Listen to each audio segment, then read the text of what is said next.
yang sudah hadir di sini, para orang tua, para siswa yang juga sudah hadir di sini. Kita masih juga menunggu dari teman-teman yang lain. Biasa di sore hari ini terkadang mereka masih mungkin tidur atau bobo siang gitu kan. Ya, jadi masih kebablasan. Ya kita masain buat coba di jam 4 sore ini. Kebetulan di Sabtu yang lalu kita kebetulan kiprah alumni Jerman di Indonesia, dan alhamdulillah juga partisipan juga cukup banyak, lebih dari 50 orang ya seperti itu. Jadi kita coba buat reguler di pukul 16 sampai dengan pukul 17. So, pada kesempatan kali ini kita kehadiran juga para narasumber yang hadir di sini, para alumni ya, Euromanagement Indonesia. Di sini ada Mas Radityo Cahyono. Apa kabar Mas Radityo? Alhamdulillah Mas Ishak, kabar baik Mas. Baik, di sini juga ada Mbak Sinta Melody. Apa kabar Mbak Sinta? Jogja aman? Alhamdulillah, aman, alhamdulillah, baik. Ya, jadi masih di Jogja kah? Masih stuck di Jogja. Tetap siap, udah nggak kemana-mana lagi, hanya Jogja aja ya? Karena COVID nih. Siap. Mudah-mudahan bisa join kita dalam waktu yang nggak lama di sini ya, sampai dengan 1 jam ke depan. Ya, di sini juga Bu Nurjana Lutfia yang selalu meramaikan di Zoom meeting kita. Apa kabar Bu Nana?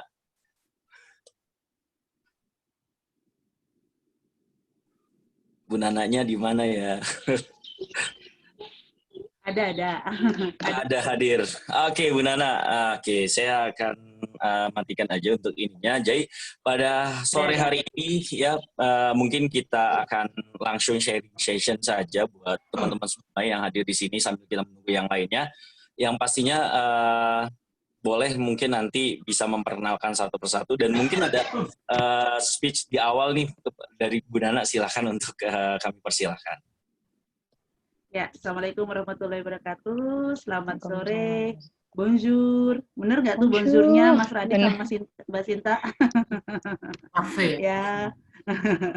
Kebetulan karena ini ada acara kita kiprah alumni Prancis ya, lulusan Prancis di Indonesia yang sudah kembali. Euromanagement Indonesia Talks tuh biasa kita mengangkat tema-tema dari alumni untuk alumni, kemudian dari alumni untuk para siswa dan calon-calon adik-adik penerus yang ingin studi ke luar negeri berbagai negara. Nah, kebetulan kali ini negara Prancis, ada Mas Radityo, kemudian ada Mbak Sinta Melody yang hadir di sini yang mau sharing aja gitu ya, dari mulai kenapa ke Prancis, kemudian ngapain di Prancis, dan akhirnya kembali ke Indonesia untuk apa gitu ya, untuk menjadi apa ataupun berkiprah seperti apa nih di Indonesia pada saat ini gitu ya. Jadi nanti mungkin kita ada pertanyaan, baik itu langsung maupun nanti ada chat, bisa langsung, bisa pun langsung dengan para narasumber yang ada di sini. Ya, silakan, mungkin kita mulai dulu dari yang Mas Radityo ya, dari Mas Radit, kemudian nanti disambung oleh Mbak Sinta ya. Ya, boleh. Silakan Radit, perkenalkan secara dari sedikit perkenalan, kemudian nanti lanjut yang tadi seperti saya bilang. Silakan Mas Radit. Ya, Assalamualaikum warahmatullahi wabarakatuh.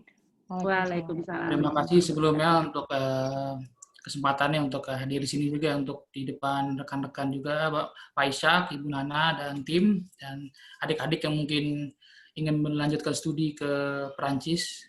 Ya, perkenalkan, nama saya Radityo Cahyono, lebih lebih kenalnya itu Tio ya, bisa dipanggilnya. Jadi memang saya itu dulu lulus SMA tahun 2010 ya, dan itu melanjutkan studi di Perancis mulai dari tahun 2011 karena memang ada persiapan bahasa dan segala macam yang harus disiapkan, administrasi.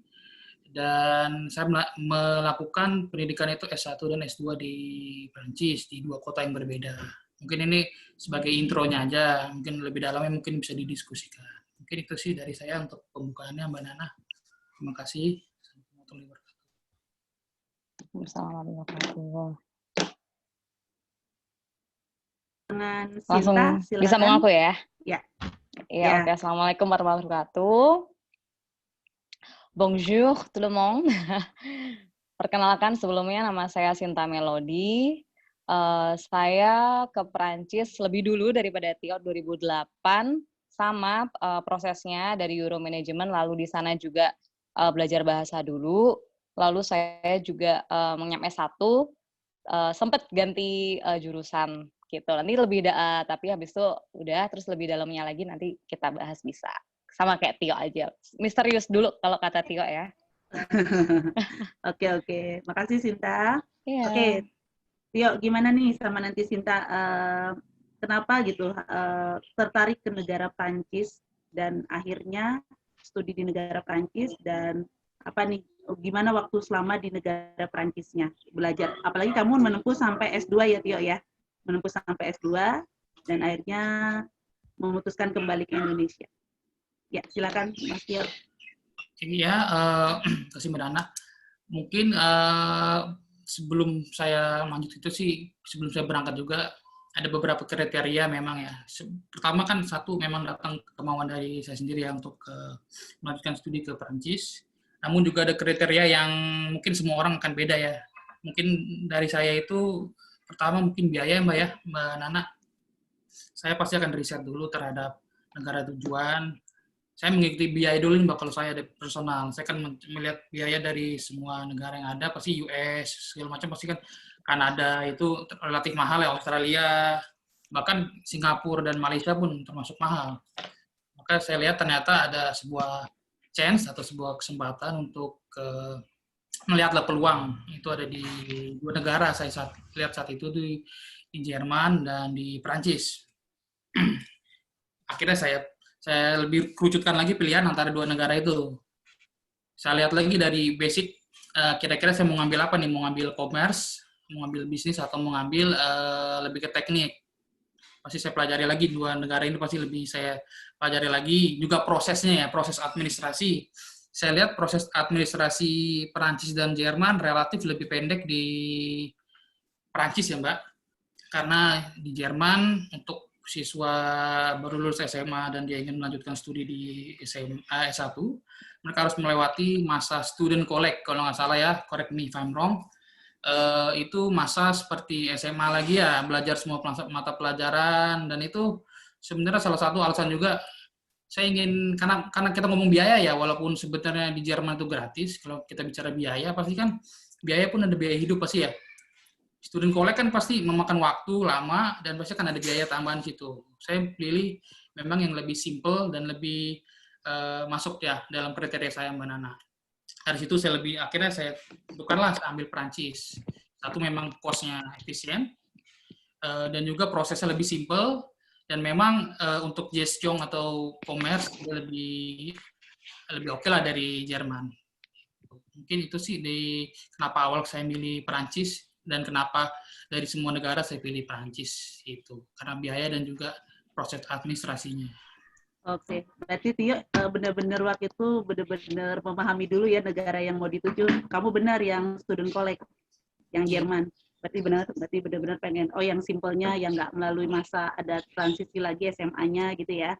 Oke, betul Tio, masih udah berapa tahun yang lalu tapi kamu masih ingat aja berarti sesuai. Masih Mbak, kecuali kalau udah berubah ya, saya nggak tahu kalau sudah berubah. Enggak, masih sampai sekarang masih Tio. Yang berubah ini aja kamunya aja nih agak berubah lebih bijak kelihatan. Iya benar. Kelihatan dewasa ya Sinta ya. Dan nyanyi Mbak Sinta. Oke, kalau Sinta kenapa dia lebih lihat negara, biaya dan kesimpulan administrasi sistemnya lah gitu kalau si Tio ngeliatnya nih. Kalau Sinta sendiri, kenapa tuh pilih Prancis? Kalau orang nih ya biasanya nih, Prancis itu negara yang melankolis romantis gitu ya. Romantis gitu kan. Nah, kalau Sinta gimana nih view-nya? Ya kalau yang biaya kurang lebih sama Tio, cuma penambahan aja. Kalau aku juga kemarin juga lihat apakah jurusan aku tuh dia merupakan salah satu negara yang juga oke dalam mengedukasi khususnya di jurusan aku gitu kan. Aku compare dari negara-negara itu, aku juga research, terus ternyata Prancis juga masih termasuk yang oke juga untuk di jurusan aku, dan mereka juga banyak universitas dan yang bagus-bagus juga. Jadi ya udah aku pikir why not, terlebih lagi karena aku juga suka budaya, musik. Jadi juga nyambung lah culture-nya juga gitu. Terus iya sih, dan masih enak sih negaranya. Dan it turns out aku bahagia juga sih di sana ternyata. Oke, sekarang nyambung nih Tio. Oke, selama sudah S1, gimana nih sistem perkuliahannya, pendidikannya, sistem budayanya, pokoknya kehidupan di Prancis tuh menurut kamu gimana setelah kamu mengemban, emang udah hidup bener di Prancis tuh sebagai mahasiswa, sebagai orang asing, itu gimana? Silakan. Oke, jadi ada kita sebut masa transisi. Kalau menurut saya sih gimana ya? Masa transisi adalah di mana kita masih bingung nih sebagai saya waktu itu dulu masih baru datang, masih pelangak-pelongo ya. Kita sebenarnya juga saya belum tahu mau ke arah mana ya. Karena ada beberapa pilihan nih Mbak di Perancis pasti kan mungkin ada universiter ya, ada itu publik ya. Ada publik adalah milik negara, ada lagi business school kalau kita ngomong Grandes Écoles, ada École de Commerce ya, dan juga ada sekolah spesialisasi seperti fashion, ada seperti masak. Nah, di sini juga menjadi masukan buat mungkin teman-teman atau adik-adik di sini juga jangan terpaku kepada satu pilihan atau public universiter. Memang secara biaya memang dia memang lebih lebih murah ya, relatif lebih murah. Namun di sini harus melihat juga tujuan datang ke Perancis itu dengan mau jurusan apa sih sebenarnya. Kalau saya pribadi saya memang mengarah ke bisnis manajemen situ. Jadi memang saat itu saya masih bimbang antara public universitaire sama Grandes Écoles. Memang secara biaya ada perbedaan yang cukup signifikan. Namun secara proses memang bahasa pun bahkan di public university itu lebih harus ditekankan bahasa Perancisnya. Karena bahasa Perancis saya memang tingkatnya ya ngepas ya, kalau saya pribadi ngepas, mungkin untuk belajar akan sangat hard gitu loh difficulty-nya. Dan juga secara jurusan pun saya lebih cocok di Grandes Écoles, di mana sebagian besar dengan bahasa Inggris ya. Itu adalah pilihan sih Mbak, kembali kepada pilihan masing-masing. Dan memang saya juga mencari yang beberapa pilihan ekol tuh banyak ya, relatif harga. Dan sini juga ada berbagai taktik sebenarnya sih Mbak Nana, karena sistem di Perancis adalah, mungkin Mbak Cinta bisa antar koreksi, di sini kan ada namanya baccalaureate. Baccalaureate adalah ijazah SMA. Jadi sistem di pendidikan di Perancis adalah per tahun ya. Jadi ada sistemnya adalah Bac plus 1 adalah di mana seorang mahasiswa menyelesaikan masa studinya itu 1 tahun setelah SMA, adalah namanya Bac plus 1. Sampai Bac plus 2, Bac plus 3 itulah adalah setara dengan S1 ya, kalau mungkin secara garis besar seperti itu. Jadi banyak cara sebenarnya bagaimana kita bisa mengkombinasi. Mungkin dulu saya pernah masuk saya di sebuah lise dulu di Kong ya, karena memang saya masih agak bimbang untuk memilih saya harus kemana. Saya mencoba di BTS dulu, nggak usah di Kong. Itu hanya selang beberapa bulan saya merasa kurang cocok juga ya, karena itu saya mengincar Bac plus 1 sama Bac plus 2-nya di situ, dan saya mengincar Bac plus 3-nya di sebuah ekol yang agak mahal gitu loh, yang ternama, karena untuk mengkat efisiensikan biaya di situ sebenarnya. Itu. Jadi memang taktik saya begitu sih Mbak, untuk mengkombinasikan sebuah sistem pendidikan di sana ini agar bagaimana disetarakan ketika dimasuk ke sistem pengajaran di Indonesia tuh ya diambil yang Bac plus 3-nya, di mana Grandes Écoles-nya ini École de Commerce yang diakui gitu loh. Gitu sih. Jadi mungkin itu ya perlu pelajari tipe-tipe institusi pendidikan di Perancis. Jadi kita jangan hanya fokus kepada public universitaire. Mungkin untuk Mbak Sinta nanti bisa lebih dalam tuh kalau di public. Kalau saya lebih ke privé ya, di private business school yang benar-benar mau bisnis. Mungkin saya bisa jelaskan lebih lanjut. Mungkin itu Pak. Lebih ke pemilihan penetapan jurusan dan kira-kira saya cocok di mana sih gitu. Merasa pede. Karena gini Mbak, karena kalau saya maksain di university saat itu, mungkin saya akan mengulang lagi belajar bahasa setahun. Kembali lagi Mbak, ini akan menjadi biaya ya. Karena banyak teman-teman saya, banyak juga rekan yang memilih jalan itu ya, memilih jalan les lagi setahun. Yang menurut saya secara umur, itu kan umur ya, secara biaya pasti, secara umur pasti juga menurut saya sih. Jadi mungkin pertimbangan saya itu, saya makanya ngambil pilihan juga untuk ke privé atau ke École de Commerce, business school, itu sih. Ya. Iya. Ya, Tio, sebenarnya sama seperti yang sudah kami jalankan juga di Euro, kita juga memberikan tentang workshop sistem pendidikan ya, sistem pendidikan tinggi Prancis nih, yang tadi Tio benarkan, yang tadi Tio jelaskan itu benar, emang bug itu ya, yang dari lulus SMA mereka bisa masuk ke sini dan lain-lainnya itu. Nah itu kami sudah jelaskan juga kepada para siswa supaya mereka masih banyak jalan gitu ya Tio ya, selain pilihan universitas negeri ya yang memang pemerintah gitu kan, kita masih punya plan yang mau ke A, ke B, dan ke C-nya. Nah itu sudah pasti kami akan jelaskan kepada siswa jadi mereka bisa menempuh. Kalau Tio tadi pertimbangannya saya cocok mana, kemudian nanti memakan biaya lagi, kemudian nanti pengen ke bisnis dan lain-lainnya, kan memang sudah disiapkan ada sekolah bisnis ya yang tadi yang sekolah yang sudah jalani kemarin itu. Oke, itu baru sampai situ. Kalau Sinta sendiri gimana? Ya, kalau aku kurang lebih juga sama Tio. Jadi kalau di Prancis tuh banyak sekali sistem-sistem pendidikan yang tidak hanya universitas publik, yang tidak hanya public university saja, dan banyak yang misalnya bertanya-tanya kan, pertama-tama kalau ke sana pasti masih menanyakan terus kualitasnya gimana ya kalau misalnya nggak di universitas publik atau nggak di Grand Zekel tadi gitu. Kalau yang seperti Bac plus 1, Bac plus 2 baru ke univ, apakah kualitasnya lebih rendah? Enggak, justru gitu. Karena sebenarnya itu juga tergantung jurusannya, keperluan jurusannya gitu. Kalau misalnya kayak jurusannya dibutuhkan untuk lebih banyak praktek, ada bagusnya sebenarnya Tio ya, kita sarankan untuk dia BTS dulu, karena mereka lebih diajarkan juga untuk prakteknya. Nah, habis itu kan nanti bisa, nanti habis itu dia tetap akan bisa lanjut tahun ketiganya di universitas atau di Grand Zekel itu tadi gitu. Kalau universitas kan lebih ke teori sebetulnya. Jadi lebih mengajarkan pada teori. Jadi tergantung jurusannya. Kalau dia mau ngambil jurusan sejarah atau hukum, ya di universitas itu juga nggak ada masalah sama sekali, malah nggak apa-apa banget gitu. Tapi kalau yang sekiranya membutuhkan lebih banyak prakteknya, kerjanya gitu, di BTS dulu aja gitu, di BTS dulu aja kayak gitu. Nanti toh tahun ketiganya juga dia tetap bisa ke Grand Zekel sama universitas kayak gitu. Jadi nggak usah panik akan kualitas atau gimana, sama-sama bagusnya gitu. Justru malah lebih dapat pengalaman kerjanya seperti yang Tio juga lakukan kayak gitu. Kayak gitu. Jadi kalau misalnya aku kan lebih ke ini ya, karena pertamanya aku ekonomis, habis itu aku pindah. Jadi LSE itu kalau di Indonesia bisa juga dibilang HI ya, karena pengembangannya dia juga relasi internasional.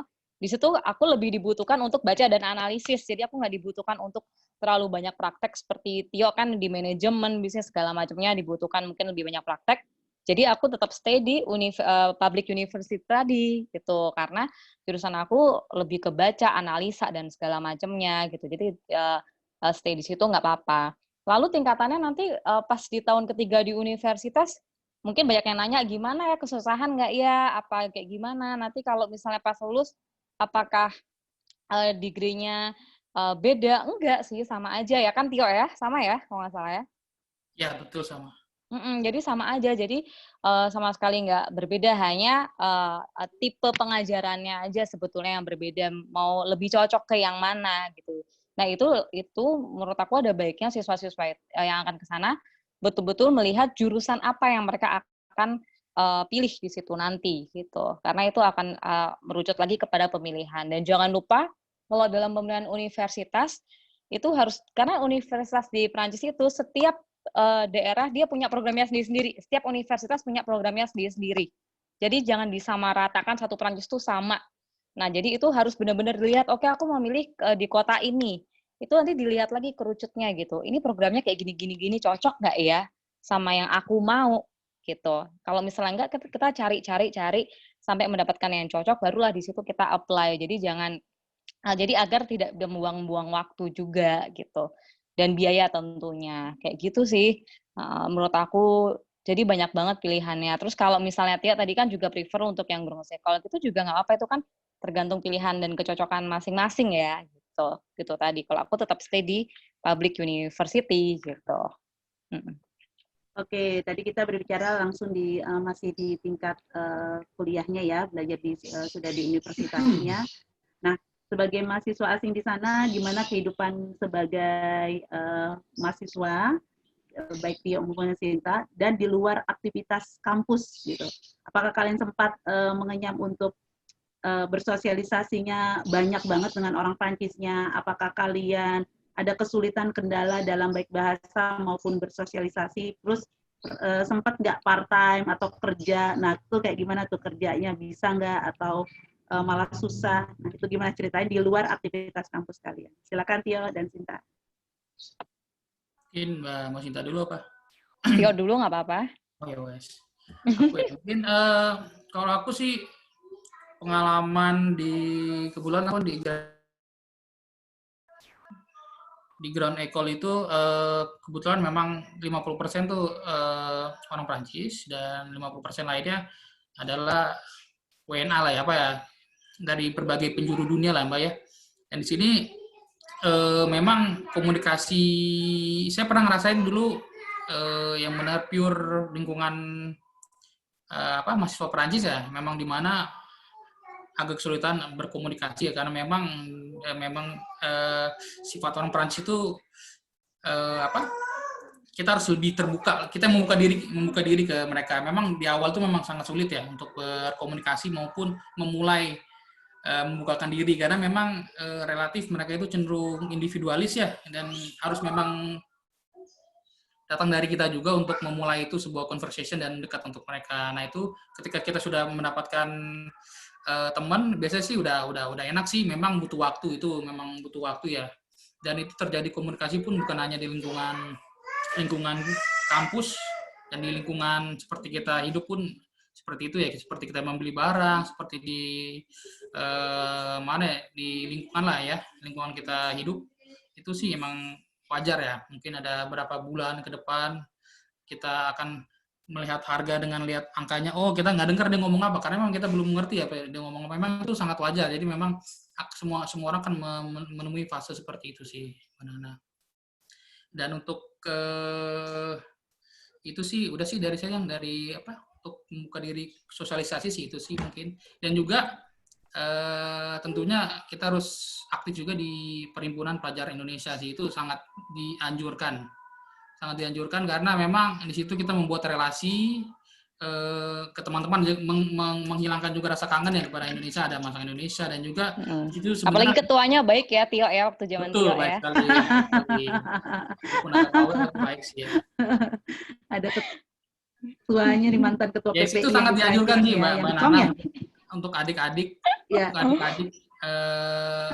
aktif di kampus maupun di organisasi PPI ini, karena satu, informasi mengalir sangat baik di situ, dan juga menambah relasi kita juga, dan itu sangat kepakai ketika kita sudah di dunia profesional, kita sudah bekerja, itu sangat dianjurkan. Itu sih mungkin Mbak Sinta mau cerita. Benar sih, kalau aku nambahinnya emang kita harus aktif dalam ngajak bicara. Pertama untuk ngajak kenalan, kadang mereka ngajak kita kenalan dulu. Kadang kita juga harus, sama sih kayak di Indonesia, kalau di kampus kan ya kita kenalan aja dengan caranya naturally.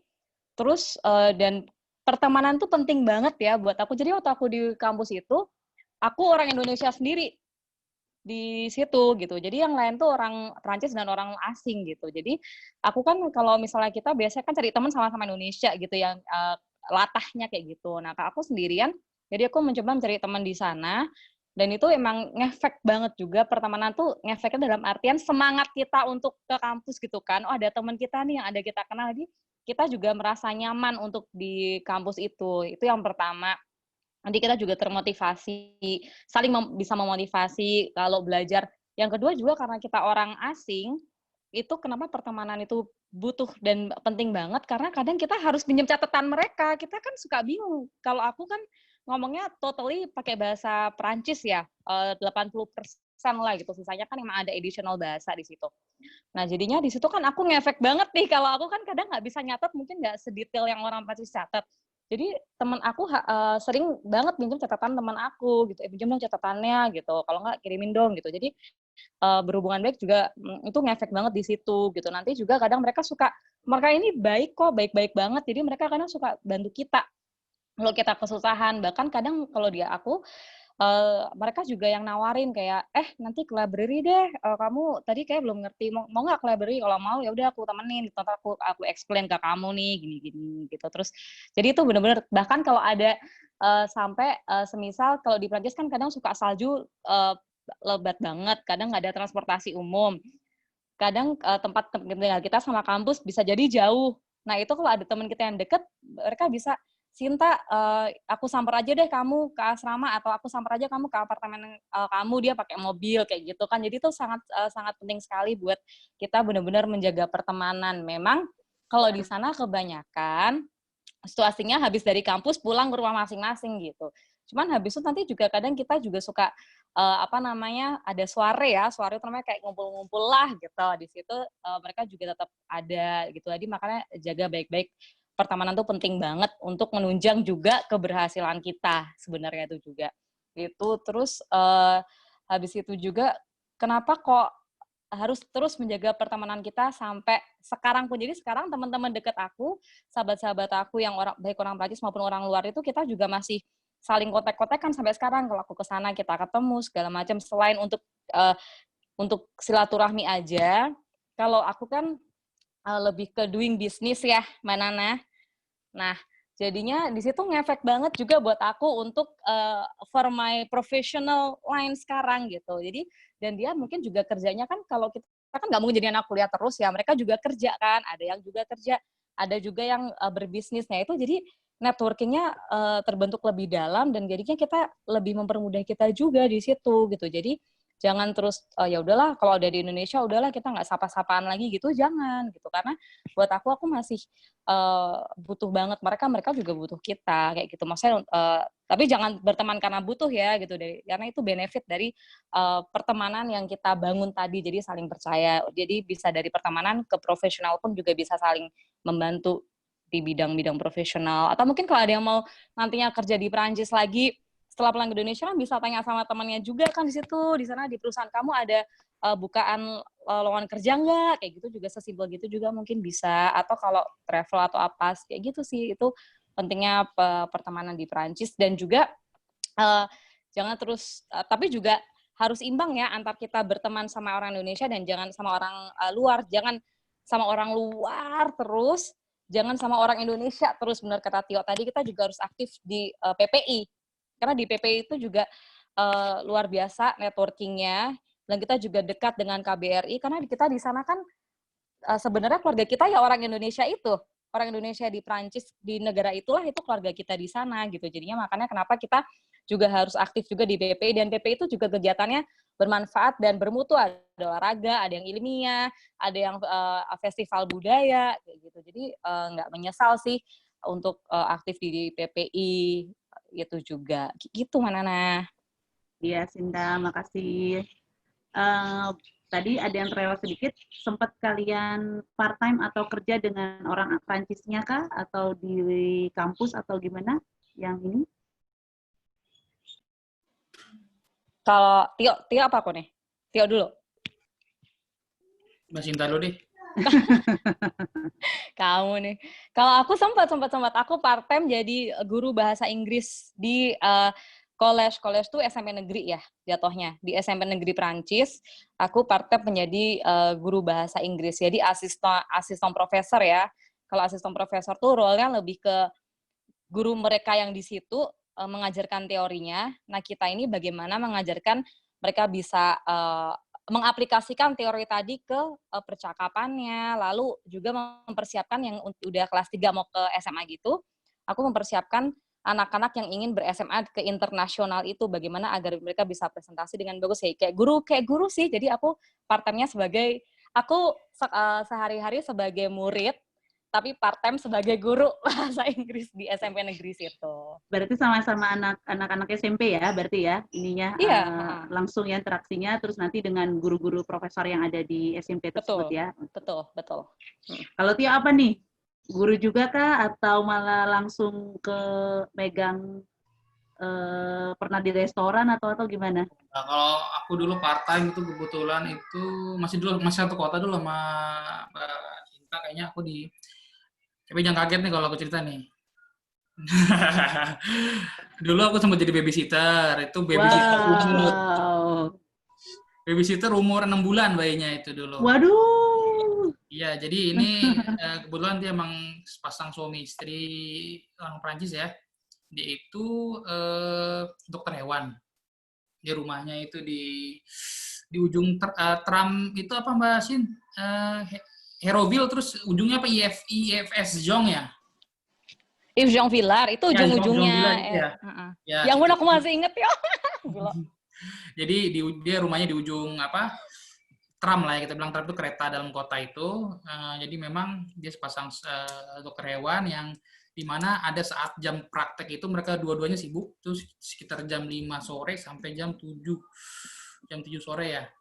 Di sini memang dia berdua aja tuh di rumah itu tuh, dan dia punya bayi namanya Mila, saya masih ingat Mila itu masih umur 6 bulan. Jadi memang dia minta saya jagain lah ya, dan juga tolong dong diajak ngomongnya bahasa Inggris, sekarang kita nggak bisa bahasa Inggris itu kan, nggak apa-apa.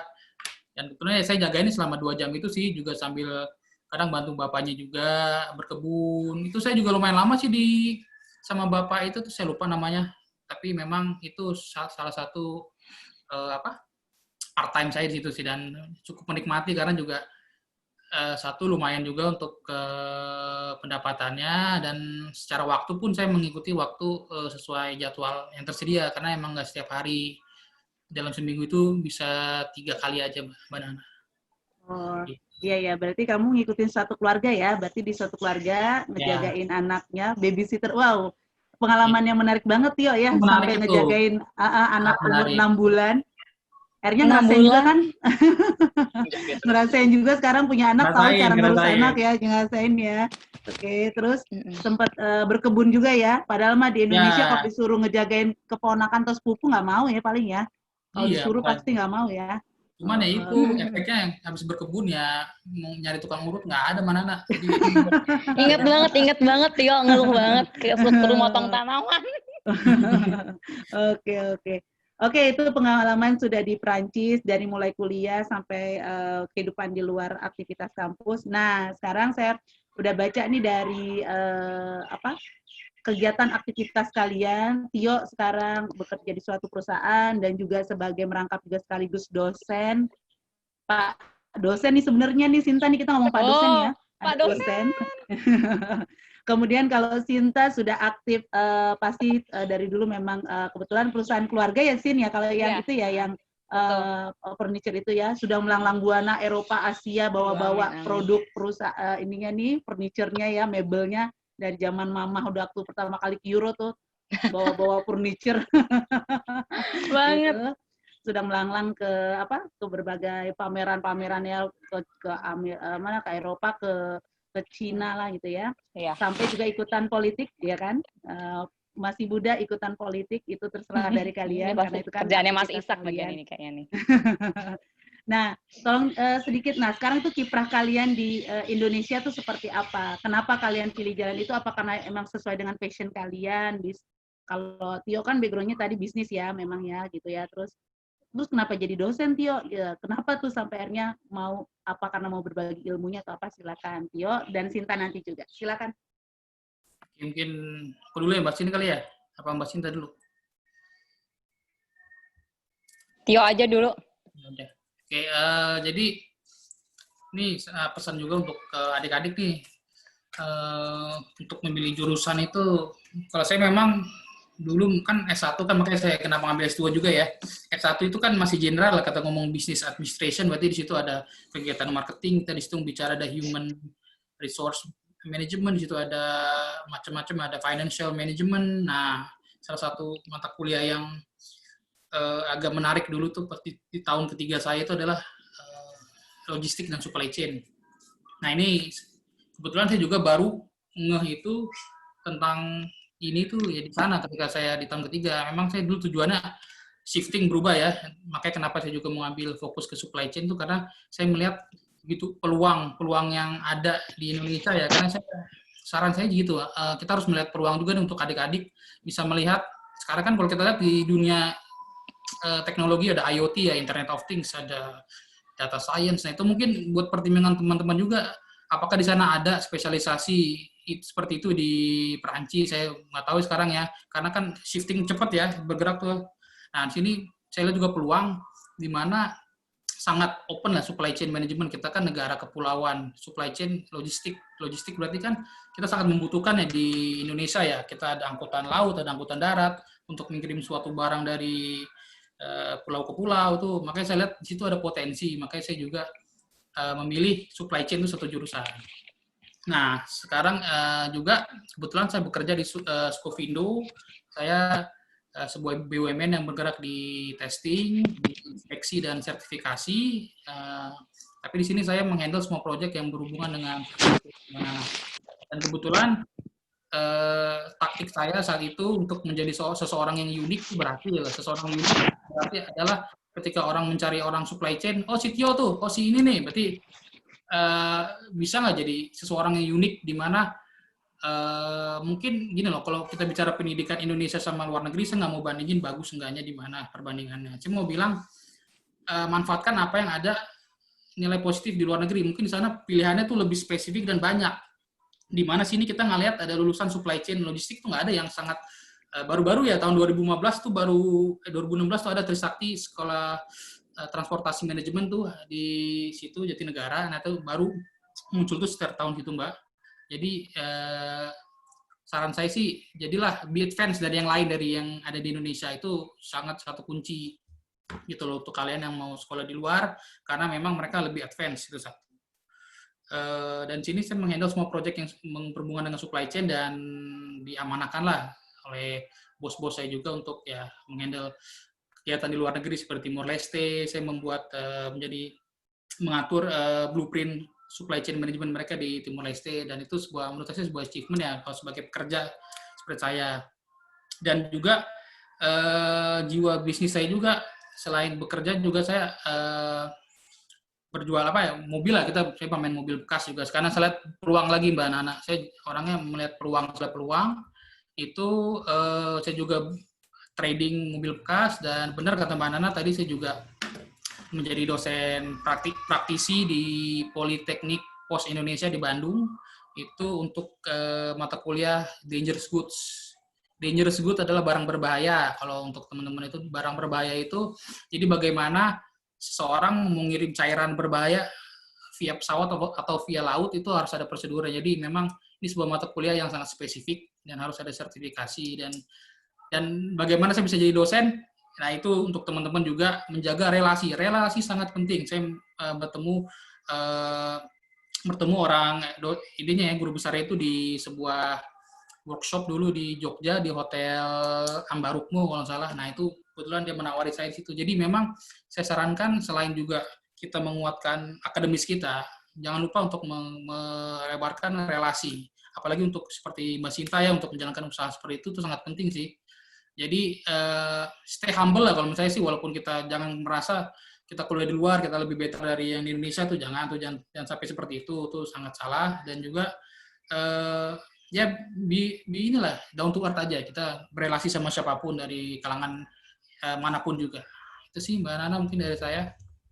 Oh, berarti tadi menarik tuh yang kamu jadi dosen itu nggak terbesit sebelumnya ya, malah ya sebelumnya ya. Belum, saya ketemu di Jogja dulu. Tapi karena ada relasi networking, orang menawarkan kamu ini bisa ini tadi berhubungan dengan mata kuliahnya menarik tuh. Saya baru tahu tuh Mas Tio, kalau misalnya saya nggak tahu ikut sesi ini, saya nggak tahu nih tentang mata kuliah itu. Makanya ada ya.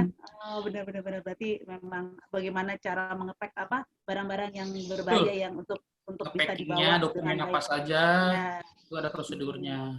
Berarti aku harus belajar sama Tio ini Mbak Nana. Ya, belajar. Kita bisa belajar sama semua orang. Oke. Kalau Sinta sendiri, kenapa? Nggak, udah lanjut tadi. Jadi.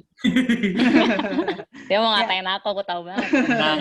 Ya. Kalau Sinta gimana sih? Udah kiprahnya nih sekarang nih. Kalau aku ya biasa kan habis dari sana terus pulang melanjutkan usaha ya, bisnis family business, karena anaknya juga cuma 2, tapi itu juga nggak terpaksa sih, maksudnya aku tidak merasa terbebani karena juga passion aku di situ kan gitu. Jadi Jadi waktu selama aku di Prancis pun kalau kita pameran keluar, aku pasti nyusulin dan aku pasti ikut handle itu pamerannya di luar. Jadi kayak udah di-train lah gitu sama orang tua. Jadi aku tidak merasa terbebani, tapi aku ini sih suka. Terus habis itu yang itu kan kayak udah ini ya, udah pada paham ya, kayak melanjutkan family business segala macam ya. We try to expand more, dan itu tadi kenapa relasi penting buat aku, karena aku tetap masih keep my relation untuk itu juga untuk bisnis. Jadi tapi nggak hanya bisnis sih, untuk semua profesi atau semua ini pasti kita tetap harus keep networking kita. Terus habis itu yang kedua, kenapa tiba-tiba di politik ya kan? Nah ini sebuah ketiba-tibaan memang Mbak Nana, secepat ini gitu. Memang sekolahnya memang ada relatednya ya dengan bisa dibilang Visipol ya, kayak HI gitu, ada relatednya lah dengan politik karena kita analisa juga negara segala macem. Cuman nggak pernah kepikiran sebelumnya bahwa akan secepat ini terjun ke politik kayak gitu. Jadi waktu itu ada temen di situ, terus ya udah akhirnya ya udah kenapa? Sekarang saya orangnya kan suka berorganisasi juga basicnya. Jadi ya udah saya kayak oh ya udah kita ya udah kenapa enggak gitu, kita networking di bidang politik gitu. Tadi awalnya cuma mau networking aja gitu, nggak mau terlalu dalam. Terus tiba-tiba sempat dikasih juga mencoba rasanya maju ke legislatif kan kemarin itu gitu. Itu sebuah ketiba-tibaan banget sih. Gitu. Cuman saya banyak banget belajar dari situ, banyak banget belajar di situ sih, dan sampai sekarang memang masih aktif di politik. Dan kalau untuk saya pribadi karena saya juga suka organisasi, jadi saya juga juga ikut di berbagai macam organisasi seperti HIPMI, itu Himpunan Pemuda Pengusaha Muda Indonesia, dan juga ada GCI itu untuk internasionalnya Junior Chamber Internasional. Itu kalau yang HIPMI tadi pengusaha muda, kalau GCI tadi untuk lebih bagaimana kita menjadi leader. Jadi kenapa saya suka organisasi? Karena menurut saya di organisasi itulah salah satu tempat kita untuk belajar, gitu. Jadi belajar itu kan nggak hanya di sekolah atau di kampus, tapi di mana aja kita belajar. Dan di organisasi itulah juga selain saya bangun relasi, di situ tempat saya belajar kayak gitu sih Mbak Nana. Jadi itu tadi sih sama kayak Tio basically, tapi nggak ada yang terlalu surprising kecuali politik tadi ya kalau di bidang saya gitu. Oke, terima kasih Tio sama Sinta. Ini ada pertanyaan dari buat Tio nih dari Violita. Ini kayaknya siswa yang mau ke Prancis nih ya. Mau tanya untuk Kak Tio, saat masuk BAK, apakah mengharuskan untuk bersertifikat B2 juga seperti masuk universitas? Dan bagaimana pertemanan di sana? Apakah dominan dengan orang Prancis atau banyak orang asing lainnya? Ya, gimana tuh Kak Tio? Oke, untuk Violita Damayanti. Jadi mungkin maksudnya BAK plus 1 kali ya maksudnya. BAK plus 1. Nah, saat memang itu tergantung ke institusi masing-masing. Jadi memang dia nggak, karena memang sebenarnya ini dikhususkan untuk mungkin mereka nggak nyangka ya bakal ada orang asing ya di situ ya masuk. Jadi memang mereka tidak ada standar bahasa yang ditetapkan. Cuman saya diingatkan sama ini, apakah bisa mengikuti ntar. Saat itu saya itu B1 kalau salah. Kalau saat itu saya Delft B1 dan saya bilang ya mudah-mudahan bisa Pak gitu. Nah itu satu, jadi memang tidak ada persyaratan khusus dan based on inilah ya, mungkin ditanya secara personal apa bisa. Dan untuk pertemanannya di sana itu sangat, mungkin muridnya sangat terbatas ya di situ, sangat dikit di 20, dan itu sangat baik. Menurut saya itu termasuk orang-orang paling ramah dan mereka sangat menganggap oh ini orang asing saya satu-satunya di situ ya. Dan mereka menganggap sangat care gitu loh, bahkan dalam pelajaran pun mereka Radityo apakah ngerti apa terlalu tercepat, seperti sangat care. Dan bahkan ketika saya pisah, karena kan saya bilang saya hanya beberapa bulan itu ya, saya sudah ada terima lagi di tempat lain, itu mereka sangat ya senang dan sangat lebih sangat dapat tempat lebih baik gitu loh. Ya mereka sangat care. Itu termasuk orang-orang yang menurut saya sih yang sangat care ya, Mbak Nana. Jadi memang awalnya saya takut tuh karena memang pure itu adalah orang Prancis ya semuanya ya. Tapi ketika sudah masuk mereka ternyata sangat welcome dan bahkan yang mengajar pun sangat baik semua. Dan sangat mengerti keadaan kita sebagai orang asing ada keterbatasan bahasa. Itu sih Mbak Violita mungkin kalau bisa menjawab pertanyaannya. Ya, Violita kalau nggak salah siswa kita nih, Mas Radityo. Yo, Pio. Jadi kalau yang tadi dibilang sama Mas Tio itu berarti nggak perlu B2 ya untuk kesananya. Tapi kamu kan nanti, oh ya kamu aja masih bingung mau nentuin jurusan nih, Pio. Ini anak masih bingung nih. Berarti harus diputusin ya Mas Tio ya sama Mbak Sinta ya. Harus mau apa nih. Nah itu nanti pastikan lagi jurusannya Violita ya. Kemarin udah lebih kerucut lagi sama Mbak Niken gitu. Oke, mungkin ada lagi, mungkin ada orang tua, Bu Sofi ingin bergabung Bu Sofi untuk bertanya sama kakak-kakak kelasnya Hilmi nih Bu Sofi, silakan. Terima kasih Bu, Insya Allah nanti ini Ya. Hilmi sendiri nanti biar tanya, ini hubungin Hilmi nggak bisa-bisa ini di kosan. Terima kasih Bu. Hilmi di kosan weekend kali Bu, weekend. Jadi dia tidur kali ya Bu ya, kan sore harinya biasanya ini anak-anak Iya, tidur. ini belum bisa dihubungin Bu Nana. Terima kasih banget Mas Tio informasinya. Ya. Oke Bu Sofi. Oke, karena waktu kita sudah di jam 5, mungkin saya ingin dari Mbak Sinta sama Mas Radityo ada sedikit closing statement tentang kuliah itu bagaimana, atau kuliah di Perancis seperti apa, atau mau motivasi buat Tio atau siswa yang lainnya atau orang tua yang memang menyekolahkan anaknya di luar negeri dan kembali lagi ke Indonesia. Silakan masing-masing dari Sinta dulu sekarang kita mulai. Silakan. Oke, Mbak Nana. Salah motivasi dan pesan-pesan berarti ya, Mbak Nana ya jatuhnya ya.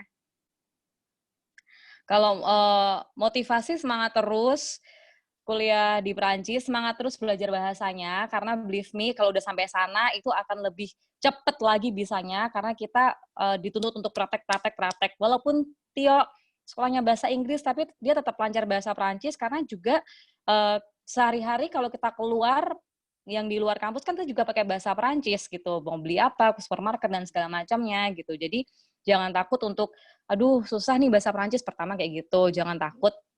Karena di sana kita akan sendirinya akan lebih bagus lagi, yang pertama. Yang kedua, tadi penting banget sekali lagi diulang untuk benar-benar pilih jurusan, pilih sistem yang betul-betul sesuai dengan jurusannya, dan pilih universitas juga yang benar-benar sesuai sama jurusannya. Itu benar-benar jangan capek ngebacain setiap universitas atau BTS atau apapun yang dipilihnya itu. Habis itu juga boleh ngulik-ngulik sedikit tentang suasana kotanya di situ juga nggak apa-apa, atau ada berapa PPI gitu, tanya, itu juga boleh. Lalu habis itu motivasinya terus semangat di sana.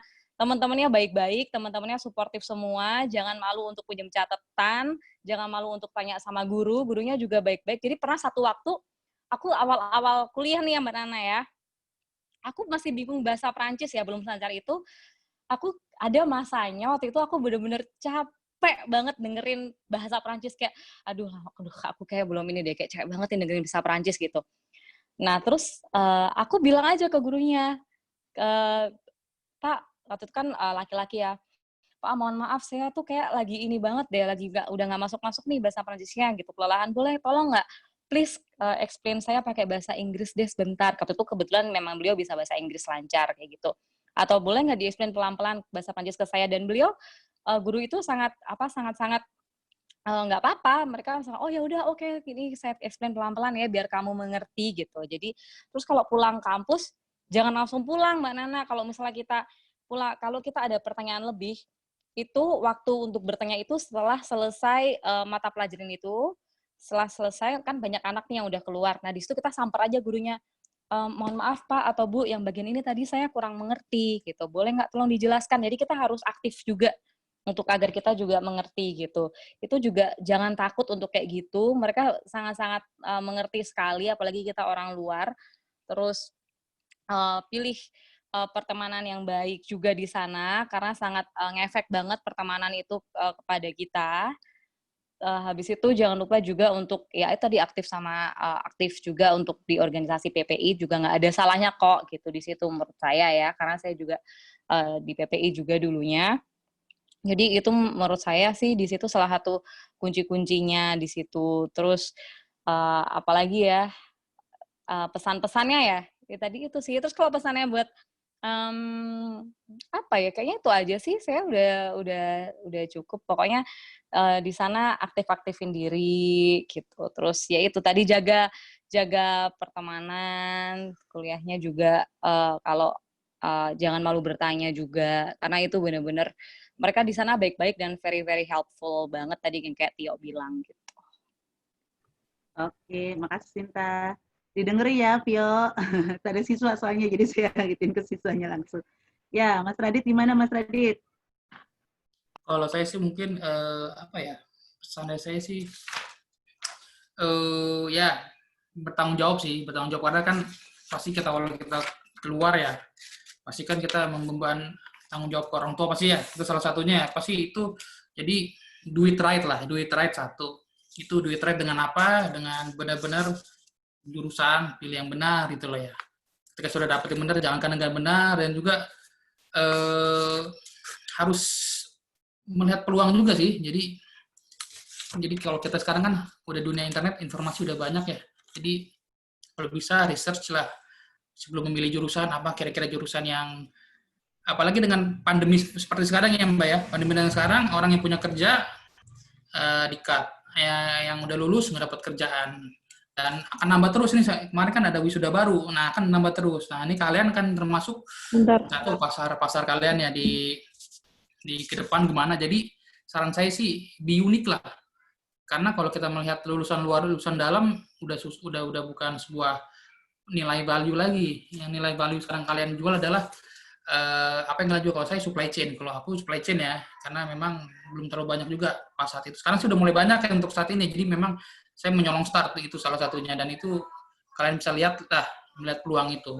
Dan juga jadilah penyaring yang baik karena nggak semua yang kita lihat sana adalah positif pasti tentunya kan, yang mana kita akan bawa kembali ke negara kita. Contoh ambil hal-hal yang positif adalah giat belajar, giat semangat dari mahasiswa Perancis. Mereka sangat rajin, sangat disiplin.